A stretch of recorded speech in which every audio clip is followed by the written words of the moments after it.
Hey Muses, welcome back to my channel. If you've been struggling to find good information on complex PTSD, childhood abuse, narcissistic abuse, emotional neglect, and trauma, this video is for you. I'm going to list my top 4 favorite books on these topics, what I like about them, and help you decide which one to read first. Hi, I'm Cassie Winter. I have CPTSD, severe depression, and anxiety from childhood trauma, neglect, and abuse. On my road to healing, I have read so many books, and some of them made a huge difference for me, which is why I want to pass them on to you today. The book I recommend the most often is Complex PTSD, From Surviving to Thriving by Pete Walker.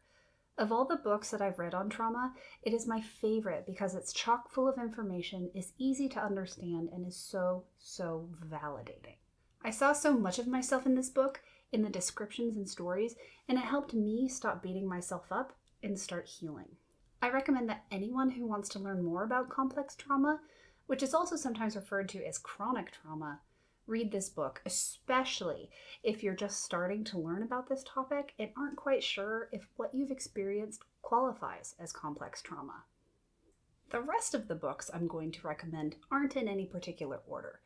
Instead, they each focus on a different subtopic, and I recommend them all equally. So if you haven't read Pete Walker's Complex PTSD From Surviving to Thriving yet, start with that book. Then come back and pick the subtopic that seems most relevant for you and read that one next. By the time I learned about narcissists, narcissistic abuse, and toxic parents, I had already gone no contact with my father and hadn't spoken with him in years. To say that discovering the existence of narcissistic abuse blew my world wide open is an understatement. I finally understand why cutting my father out of my life had been the only safe option for me. The first book I read on this topic was Toxic Parents by Susan Forward, and I highly recommend it. Here's a little taste from the book of what it means to be a child of a toxic parent. The child is at the mercy of their godlike parents and, like the ancient Greeks, never knows when the next lightning bolt will strike. But the child of toxic parents knows that the lightning is coming sooner or later. This fear becomes deeply ingrained and grows with the child. At the core of every formerly mistreated adult, even high achievers, is a little child who feels powerless and afraid. If you see yourself in that quote at all, definitely add this book to your reading list. Next, it's important to understand that toxic parenting varies widely. Toxic mothers tend to behave differently than toxic fathers, for example, and understanding those nuances can be really helpful when you're trying to heal. If you believe your mother is a source of your trauma, it can be really helpful to read about toxic mothers specifically. I've read more than one book on this topic, and I can definitely say that Mothers Who Can't Love by Susan Forward, yes, the same author of Toxic Parents, is the best one.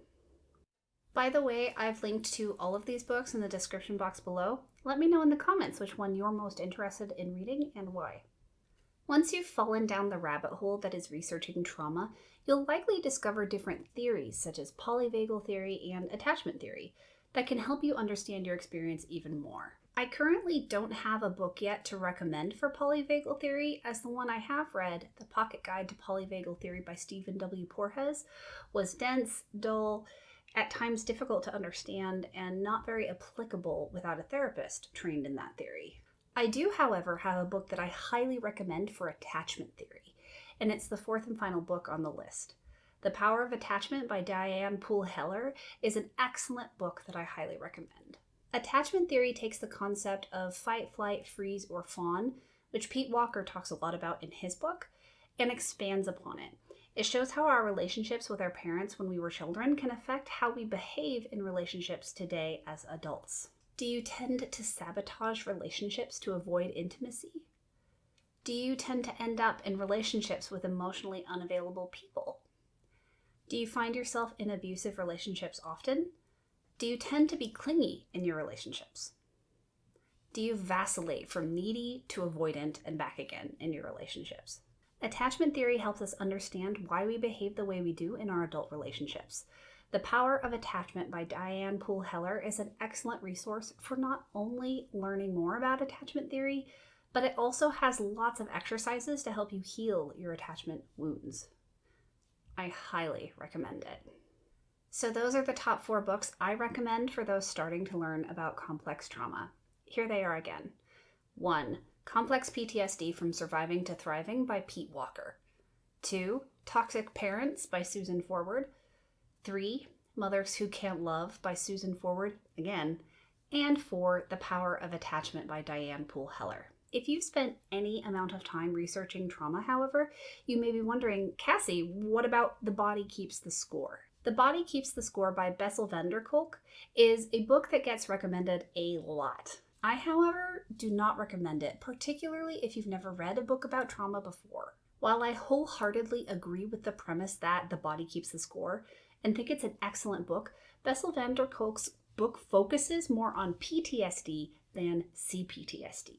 And that can be invalidating for those of us with complex or chronic trauma. So if your trauma comes from only one or a very small handful of traumatic events like a car crash, a school shooting, traumatic surgery, or any other traumatic event, I do recommend reading The Body Keeps the Score. If, however, your traumatic experience are many and or were chronic, such as ongoing childhood abuse over years and years of your life, it's more likely that you have complex trauma and should not start with The Body Keeps the Score. Instead, you should start with Pete Walker's Complex PTSD from Surviving to Thriving, and then move on to one of the other books I recommended in this video. There you have it, the 4 books on trauma I recommend and a couple that I don't. I really hope this list helps you take the next steps on your healing journey. Please remember that you're worth it and you're not alone. In the meantime, if you're wondering about who I am and what I do, I'm an accountability and life coach for creatives with chronic illness, trauma, depression, and anxiety. I help them go from stuck to unstoppable without overworking themselves inside my coaching membership, Accountability Muse. If you struggle with procrastination and resistance, I highly recommend checking out my free masterclass, where I teach you 3 mindset shifts and 1 simple 3-step system to help you kick procrastination to the curb. All you have to do to get access is go to the link in the description box below and sign up. If you liked this video, hit that like button and subscribe, and be sure to share it with your friends. I'm taking a little break next week, but I will be back in 2 weeks with another video. See you then. Bye!